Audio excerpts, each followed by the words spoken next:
हाजरीन, मैं अपने चैनल सबिया नाहिद ऑफिशियल पर आपके सामने हाजिर हूँ अपनी एक कहानी के साथ। हाजरीन, एक ज़माना था जब गांव हो या शहर, लोग इंतहाई मुखलिस और सादा मिजाज हुआ करते थे। किसी तरह की तसन्नो बनावट का कोई शायबा भी नहीं हुआ करता था। जिससे मिलते खुलकर मिलते और जो मैसर होता उसके सामने पेश कर दिया करते। आने वाला भी उसी खुलूस के साथ उसे कबूल करता और खुशी का इजहार करता।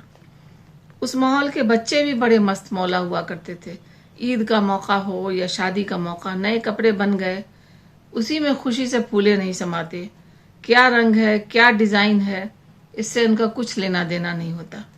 कुछ इन्हीं सादा जिंदगी की एक झलक आपको मेरी इस कहानी में दिखाई देगी, जो यकीनन आज के दौर के लिए एक अजूबा से कम नहीं है।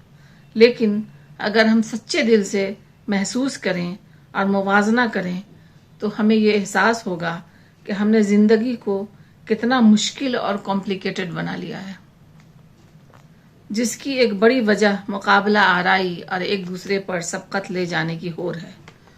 तो मुलाजा फरमाइए, इन्हीं ख्यालात पर मबनी मेरी ये कहानी, मुखलिस लोग, सादा जिंदगी, न मुकाबला आराई न एहसास कमतरी।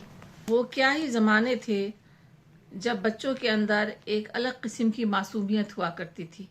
छोटी छोटी चीज़ों में वो बड़ी बड़ी खुशियां तलाश कर लिया करते थे।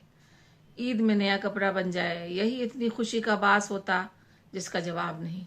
उससे कोई मतलब नहीं कि इसका फैब्रिक कैसा है या वो किस कलर और डिज़ाइन का है। बेरी के पेड़ पर ढेला मारकर बेरी तोड़ते हुए 5 नए पैसे का सिक्का मिल गया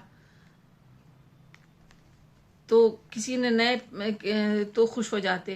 किसी ने 10 नए पैसे का दूध वाला मलाई बर्फ दिला दिया तो गुलाबी पीली हवाई मिठाई, जिसको आज हम सैंड कैंडी कहते हैं, कोई दिला दे तो गर्ज खुशियां किसी बड़े मार्के की मोहताज नहीं हुआ करती थी।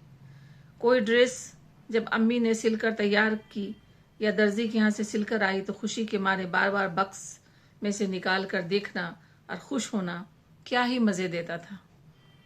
उस दौर में तो आज की ज़ुबान में बैंड पार्टी ही बना दिया जाता था बच्चों को।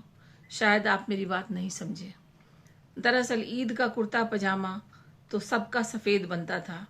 वो तो चलिए, सफ़ेद मलमल का थान कुर्ते के लिए और सफ़ेद लट्ठे का थान पजामे के लिए दुकान से आ जाया करता था। फिर अकबाल दर्जी दरवाजे पर आकर घर के बुजुर्ग तरीन मर्द हजरात से लेकर ई कदर आ कदर तक के कुर्ते पजामे का नाप लेकर चला जाता। लेकिन निस्फ आबादी यानी बच्चियों और लड़कियों के कपड़े घर की औरतें ही सिला करती थी। तब लेडीज टेलर का इतना रिवाज नहीं था। बच्चियों के लिए भी एक थान आ जाता और बड़ी लड़कियों के जंपर शलवार और छोटी बच्चियों की फ्राकें सिल जाया करती। और भाई, ईद के दिन जब सब पहन ओढ़ के निकलती तो उनकी वहदानियत के रंग को देखकर कोई अंधा भी आसानी से समझ जाता कि ये फलां साहब के घर की बच्चियां हैं। लेकिन सब मस्त मौला, किसी तरह का कोई कॉम्प्लेक्स नहीं, न कोई मुकाबला आ रही।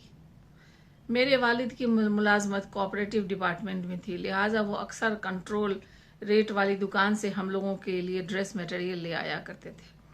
और मेरी सुगर वालदा अपने कमाल फन से खूबसूरत डिज़ाइन के साथ हमारे कपड़े सिल दिया करती थी। कभी कभी दरमियानी टाइप की प्रिंट के कपड़े आ जाते तो मेरा सूट, भाई की शर्ट और छोटी बहन की फ्राक सब उसी से बन जाती। यकीन करें, एक साथ जब हम तीनों पहनते तो बड़ा मज़ा आता। इतरा इतरा कर पूरे गांव में घूमते। एक बार तो अम्मी ने हद ही कर दी। कंट्रोल की दुकान से रजाई के कवर का कपड़ा मंगाया। हल्का फिरोजी बारीक प्रिंट का कपड़ा था। अम्मी ने उस कपड़े का खोल तो बनाया ही, जो बच गया उसका मेरा सूट बना दिया। भाई, गैर मुतवक्का साल के बीच में एक नया सूट, वो भी मुहर्रम के महीने में बन जाना, एक अलग ही खुशी का बास था। मुहर्रम के दिन यानी यौम आशूरा पर वही सूट पहनकर और गले में खाला का भेजा हुआ मेवे और भुने हुए धनिए के चावल का गोटे किनारी वाला बटुआ लटका कर मुहर्रम का तमाशा देखने निकल गए। एक ज़रा ये नहीं सोचा, रज़ाई का खोल और मेरा सूट। जितनी सादा ज़िंदगी उतनी ही सादा मिजाज। घर में अगर कोई रिश्तेदार बतौर मेहमान आ जाए तो बच्चे और बड़े सबका यकसा तौर पर खुशी का कोई ठिकाना नहीं रहता। بچے تو مہمان کے سائیکل سے ہوا نکال دیا کرتے اور کپڑے کا تھیلا چھپا دیا کرتے تاکہ کچھ دن اور ان کو اس طرح روکا جا سکے۔ مہمان بھی اس طرح کئی کئی دن اور کبھی مہینوں رک جایا کرتے۔ جو میزبان کو میسر ہوتا وہی مہمان کو بھی کھلایا جاتا، کہیں کوئی تکلف کا شائبہ نہیں تھا۔ اس وقت اس پر کامل یقین تھا کہ ہر انسان اپنی قسمت کی کھاتا ہے۔ بچوں کو کئی طرح سے آج کی زبان میں کمپرومائز کرنا پڑتا، مثلاً ان کا بستر مہمان کو دے دیا جاتا اور انہیں کہیں اور ایڈجسٹ کر دیا جاتا۔ اتنا ہی نہیں، بچوں کے 2 سروں کو اکثر ایک ہی تکیے میں گزارا کرنا پڑتا، یعنی تکیہ بھی شیئر کرنا پڑتا۔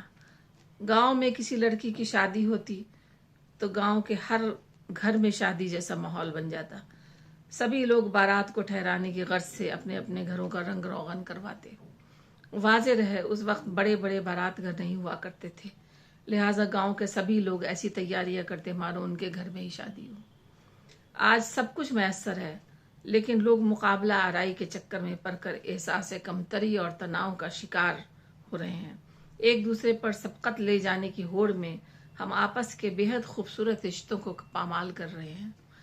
اب بھی بہت کچھ بدل سکتا ہے اگر ہم اپنے اندر جھانکیں اور ذرا اپنے سماجی رویے پر نظر ثانی کر لیں تو زندگی کو کافی حد تک پرسکون بنایا جا سکتا ہے۔ بہت بہت شکریہ۔